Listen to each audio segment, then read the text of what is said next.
My name is Phoebe Varinia DeMund, and I'm 39 years old, and today is April 18th, 2008, and we're in Sacramento, California, and I'm sitting across from my mother. My name is Deanna Marquart. I am 65 years old. Today's date is April 18th, 2008. We're sitting in Sacramento, California, and I am sitting specifically across from my daughter, Phoebe. So we're here to talk specifically about your business, Marquart Policy Analysis Associates, an independent public policy analysis consulting firm of which you are the sole proprietor for over 25 years. How do you describe what Marquart Policy Analysis Associates is or was? I believe it is specific to public, to government. The word public is a very important part of policy analysis. That I think it's possible to do analysis of administrative policy or manufacturing policy or military policy, or any kind of policy, organizational. But a policy analyst is trained to help government find the best possible value for the public in any situation or question that comes up. So what Marquart Policy Analysis tried to do in every case was to help our clients find, first of all, to understand the situation that they found themselves in, and then to find out what are the possibilities for doing something about this problem, and then making a decision. It's difficult for public officials to make decisions because they have so many constituencies to answer to. So they need a good reason to make one choice over another. And I think a policy analyst's job is to help them find the best choice and to understand why it's the best choice.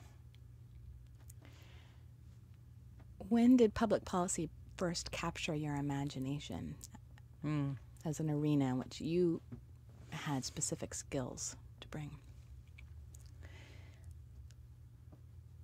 I think for some reason I had an interest, even as a very young child, in how nations talk to each other and make decisions about how they are going to relate to each other, because I remember very clearly standing in front of our house in Fort Wayne, and one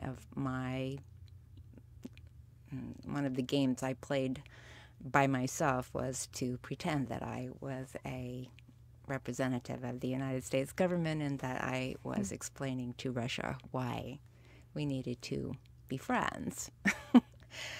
Wow. But as a professional choice, I got extremely interested in public policy the first time I actually worked in government, and that was working for the mayor of Fort Wayne, Fort Wayne, Indiana. I eventually became his press secretary, but I started working there as a secretary.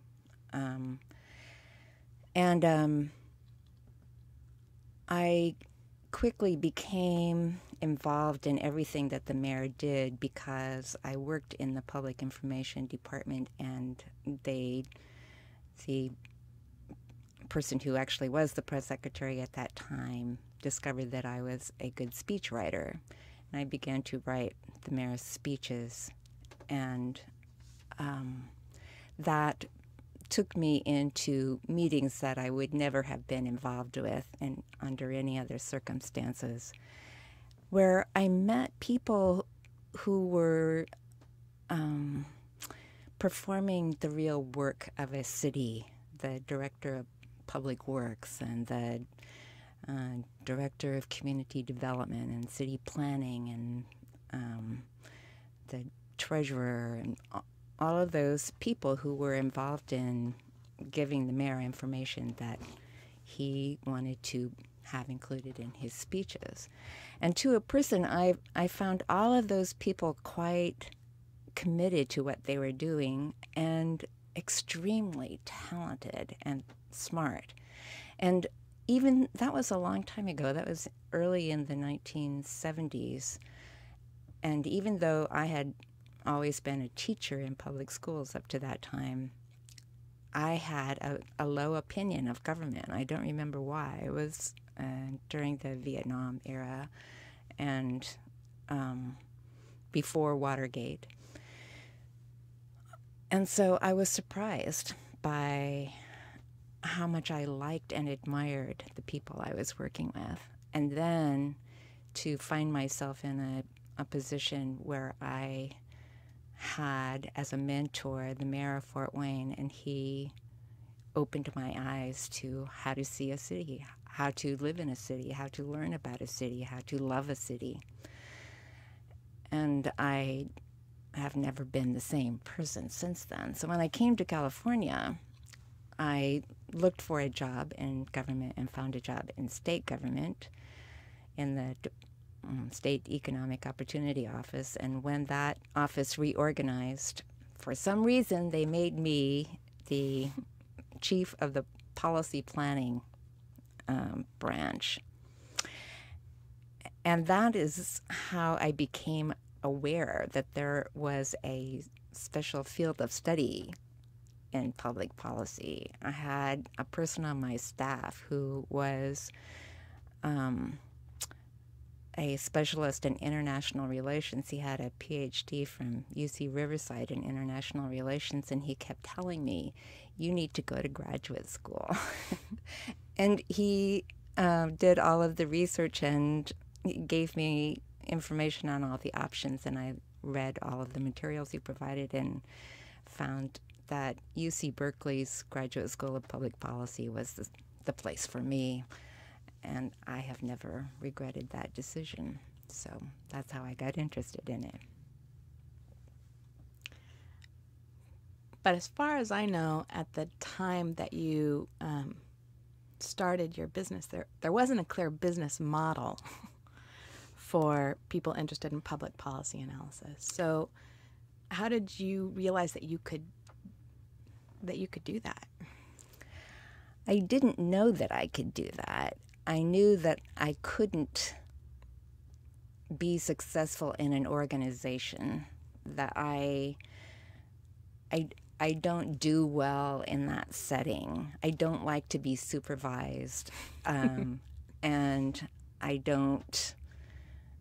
I'm not interested in trying to look busy if I'm not, and I want to be in a place where I have more control over my day. So I also really loved working in or around the legislature. At the time I became a business person, I left the legislative analyst office to do that. And really, I didn't know what I was going to do.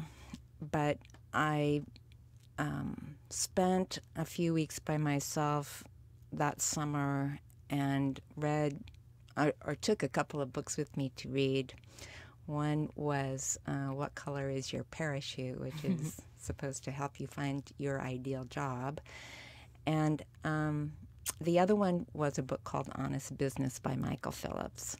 I read that book, and I knew that I had to try to do that. I didn't know how I was going to do that, but I knew I had to try to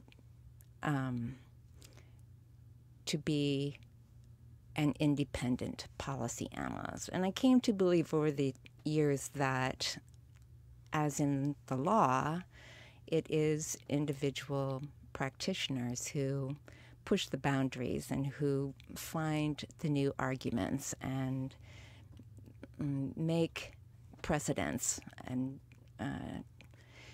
recognize a case that needs to be heard. I feel that policy analysts do that, need to do that, but most policy analysts have been groomed to be either public managers or to be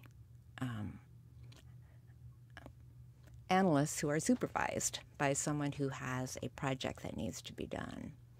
So, and neither one of those was interesting to me.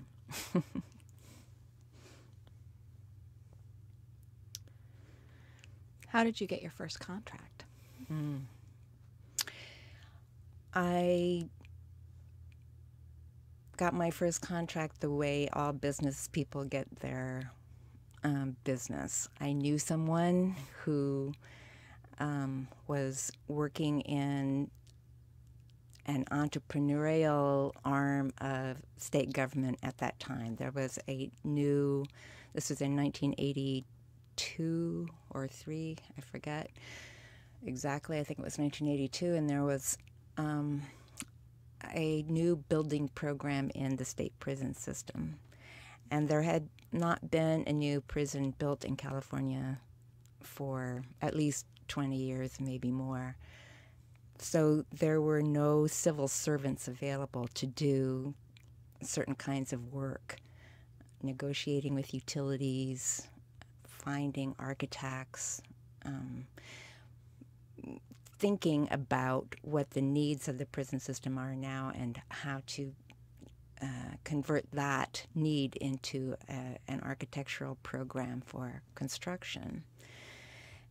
So California entered into a contractual relationship with a construction management firm, and I had a friend who was a friend of mine in graduate school, and she worked for that firm.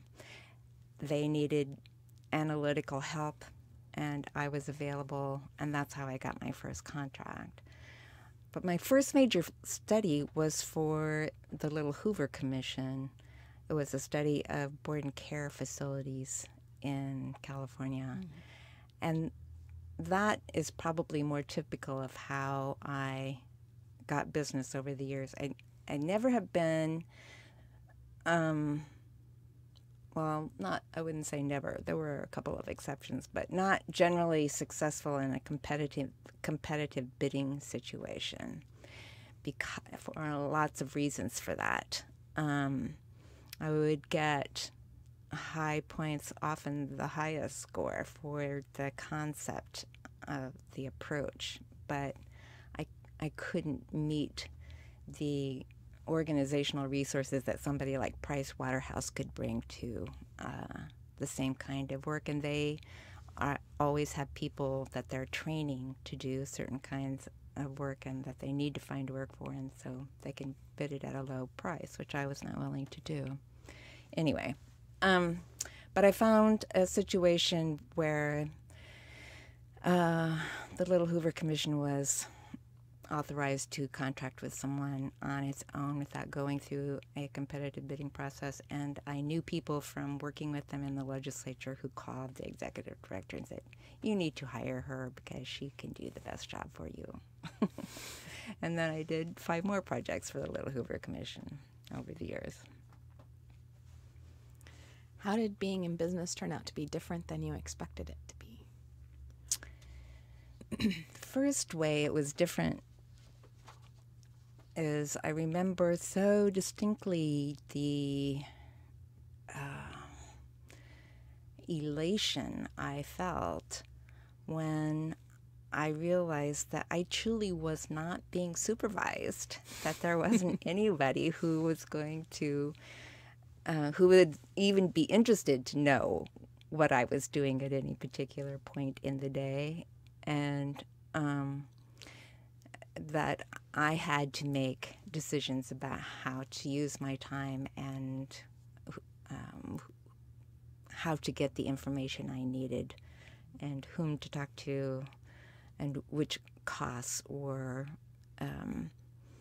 justifiable in any particular situation. And that freedom was exhilarating and remained exhilarating, even though there were years that were very difficult from a financial point of view. I wouldn't trade that experience for any job in the world.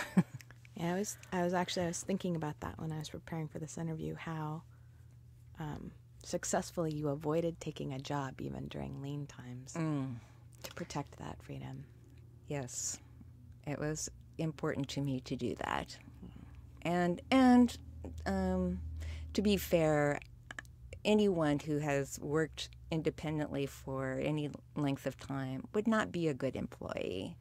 I think anyone would be crazy to hire me because I don't monitor what I say, and I don't agree to do things that I don't think need to be done. So I wouldn't hire me. I wouldn't recommend that anybody else hire me either, except as a consultant.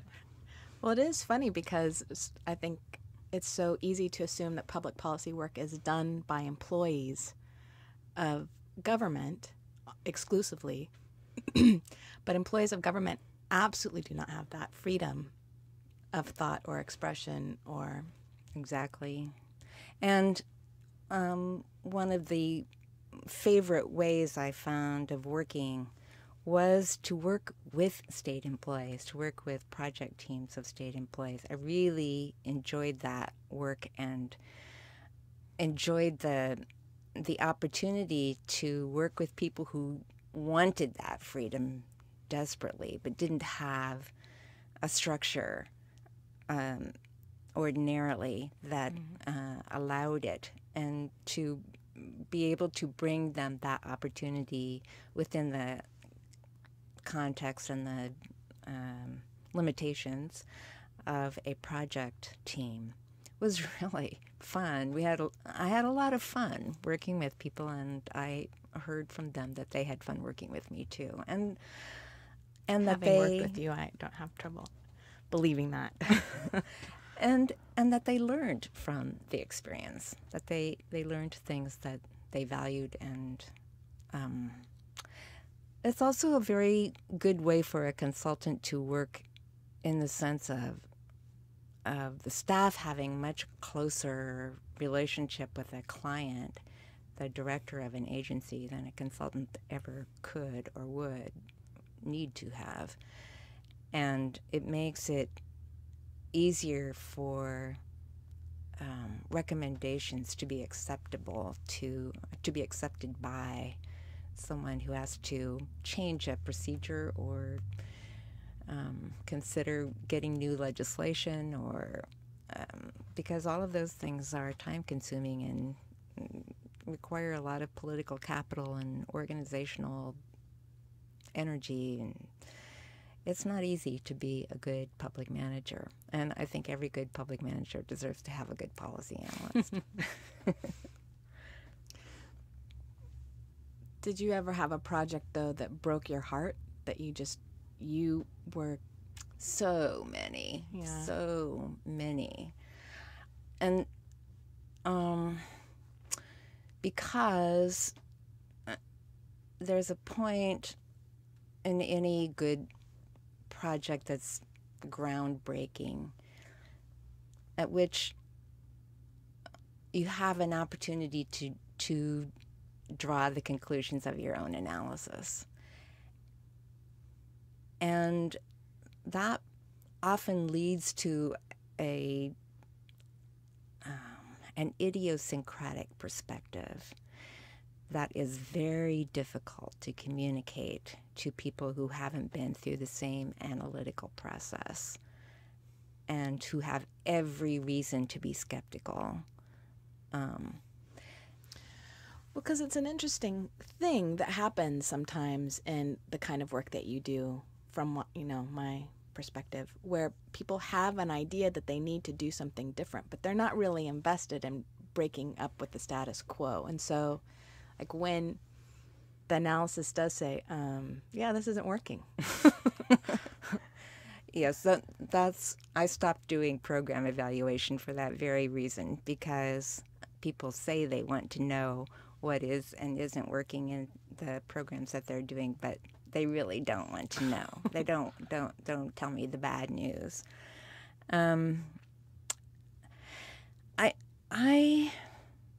I think that one of the benefits of my career as a whole was getting a chance to see why bureaucracy doesn't work. Because it is so strong. It is just, it's a survivor of the highest order. Yeah. And it's an excellent system for managing people who are doing repetitive tasks. But that's not the situation that we really need to be in right now. We need to be concerned with information and problem solving and liaison. Those are the three things that government must become better at. And bureaucracy cannot function well to manage any of those. It's not, problem solving is the lowest priority in a bureaucracy. Information is like water. Every time I hear about trying to do an investigation of a leak, it makes me laugh. There is no possible way to control information's passage through an organization. It just isn't possible. And why we try to do that, I have no idea, when we know that we can't. And then liaison is the other thing that is, there's just a desperate need for that in our society because we have so few linkages between the science community, for example, and city councils and county boards of supervisors who have to make decisions on things like toxic waste, and they have people coming in offering their opposite opinions, and they don't know how to make their way through that. And government could be so helpful in providing that service, but bureaucratically, there's no way to write a job description that would allow the kind of flexibility and latitude that would be required to make that work. That's frustrating. It's very frustrating. And that's, again, that is what makes it heartbreaking, because when I, as an analyst, as a consultant, am not involved, I'm not at risk of losing anything from just telling people what I see and what I think would work better than what they're doing. But people in positions of influence in government do not want to give that up. And they would earn themselves nothing but grief by trying. So there's absolutely no incentive to give up bureaucracy, even though it doesn't work. When you consider the legacy you would like Marquart Policy Analysis Associates to sort of have, do you think about it more in terms of the broader insights you gained into government, or are there specific projects that you want to be remembered for?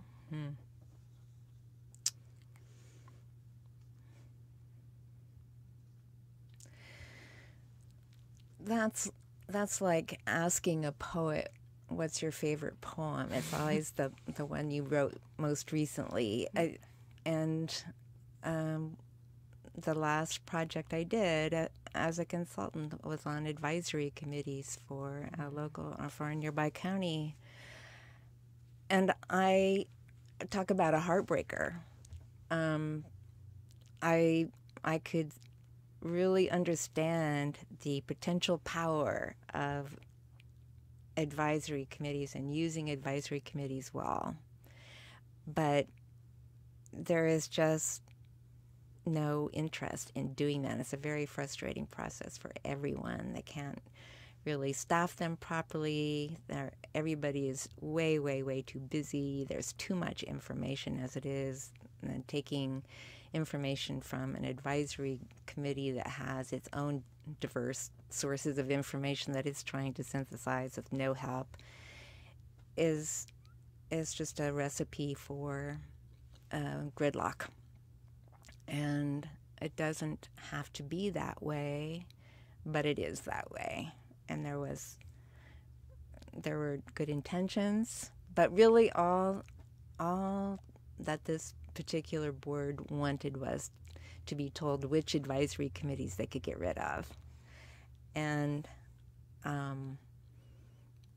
I think that was a very unproductive way to look at it. So, but there are, I don't know. I don't know. I would have to, I don't expect to be remembered. So if there were something to be remembered for, I don't know what it would be.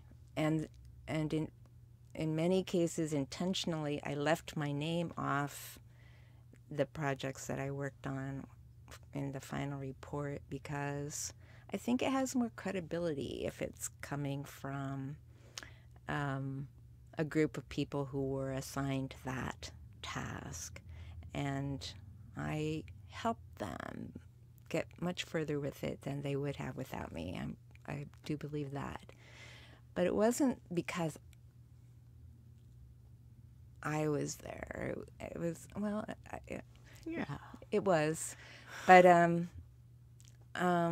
it wasn't, that wasn't what made it,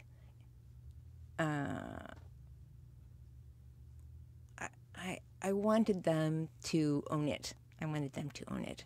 And the problem with that, though, is that I also, because I was a solo practitioner all of that time, most of that time, I did work with project teams once in a while. I didn't have the luxury of following up on recommendations and reports that I had written that I knew were going to take more legwork and more commitment from somebody to come to fruition. So, and I felt as if I abandoned my own best ideas in many cases. But on the good side, on the bright side, I myself had a wonderful time because I was never bored for 25 years. I was doing something different, always high on the learning curve, and that was worth a lot to me. Oh, that's pretty extraordinary. Yes. I made a living. I didn't get rich, but I made a living.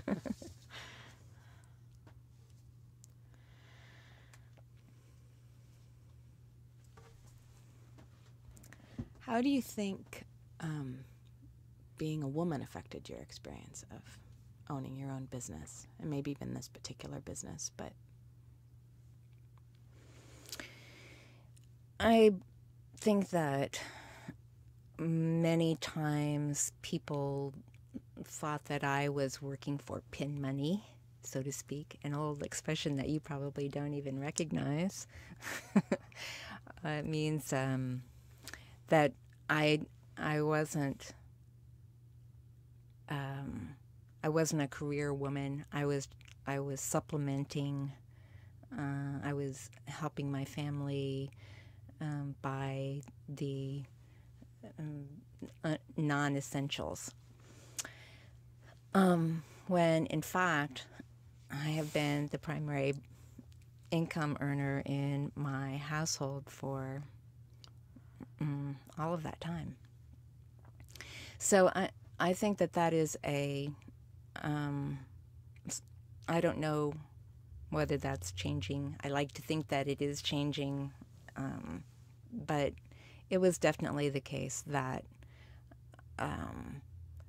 people thought I should work for less than a man who was a man. Basically, that was his qualification.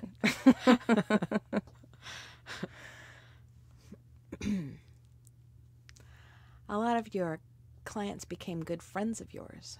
Do you have theories about why that is? I think it's because when you're doing real work, it's engaging of every part of yourself, and people who work on something that is important to them and work together on something that is important to them reveal a lot about themselves to each other, and they change over the course of that experience.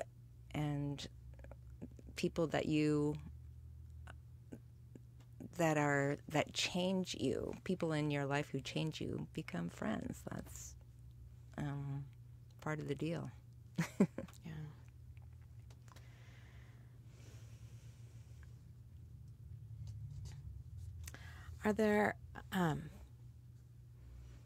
Are there words of wisdom you would like to pass along to people who would follow in your footsteps?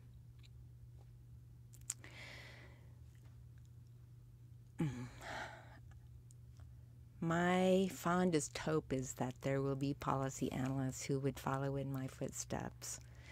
But I also would have to caution them that we don't have in our business culture a model for success that isn't based on growth, that doesn't have growth as the goal, that has personal satisfaction, doing high quality work, having a chance to be independent of mind. Those are the things that make working independently satisfying. And I think that the people who want those qualities now go to work in government. It's very difficult to maintain yourself outside government for lots of reasons, not the least of which is that the government employees do not approve of hiring a single person to do policy analysis work. It's something they believe they should be doing themselves.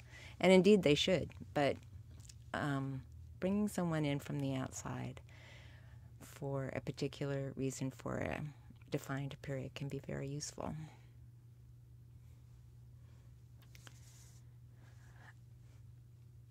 I've heard you say that government is your religion. What do you mean by that?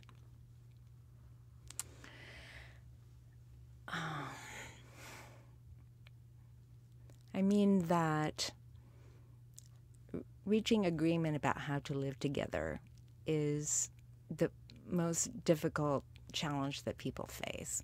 And it's difficult for families, it's difficult for friends, and it's really difficult for nations and all of the subdivisions of nations. So I think that working together to find the principles that sustain the largest number of people, an agreement among the largest number of people to hold things together, that, to defy my earlier statement, is God's work. That is the highest calling I can think of. And the institutions of democracy are sacred to me. The words of democracy are sacred to me, and I revere them.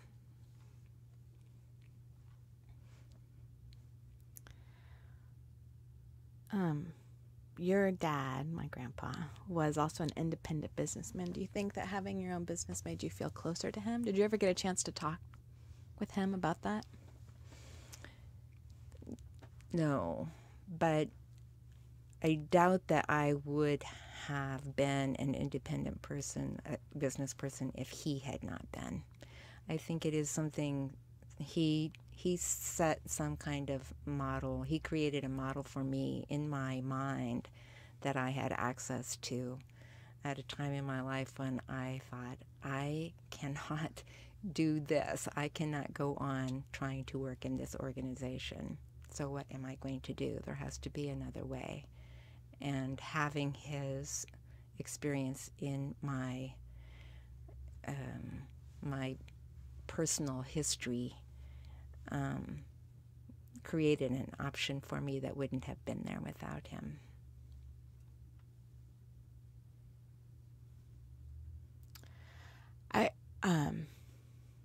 I think that is what you have done for me.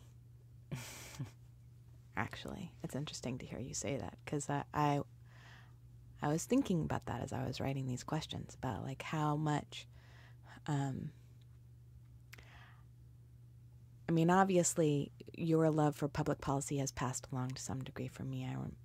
I'm very engaged by those issues as well. But I think the larger legacy to me has been that just real sense of importance in protecting the life of my mind. And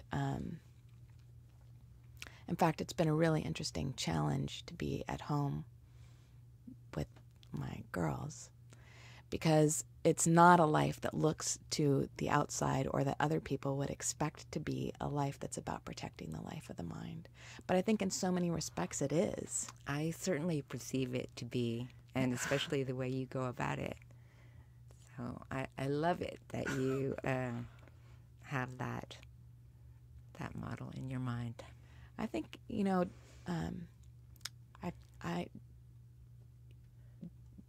Dan, my husband, and I talk a lot about what it was like to step off the people mover. But I think that, I think that you set that model, really, in setting out on your own. Well, it certainly is not always a comfortable place to be, and not one that people tend to envy. Yeah. And it doesn't look like success. Right. But it feels like success. Right. Because it's so much about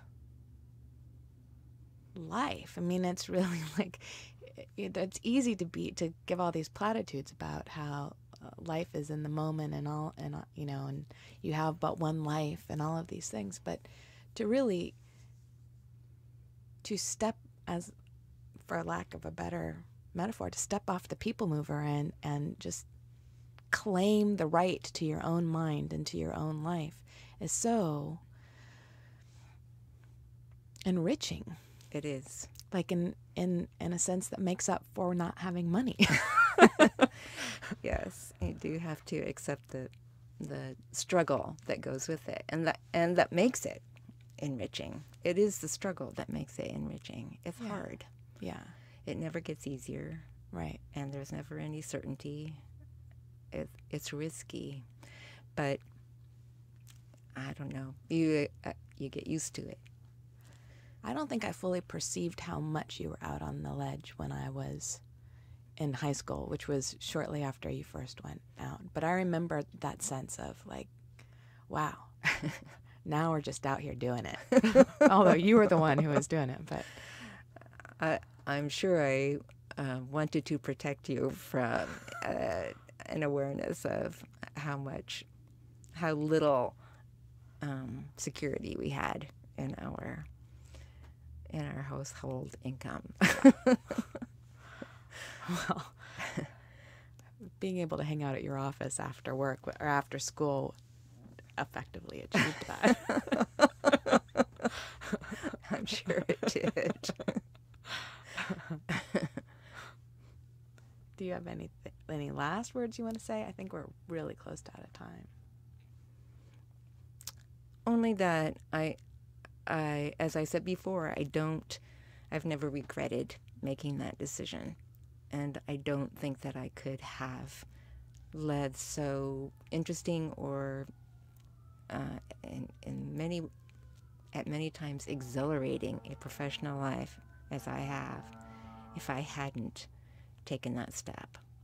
If I had taken a job, stayed in government, which I love, I would not have had the life that I've had, which is the life of the mind. That is the life I wanted, and it's the life that I've had.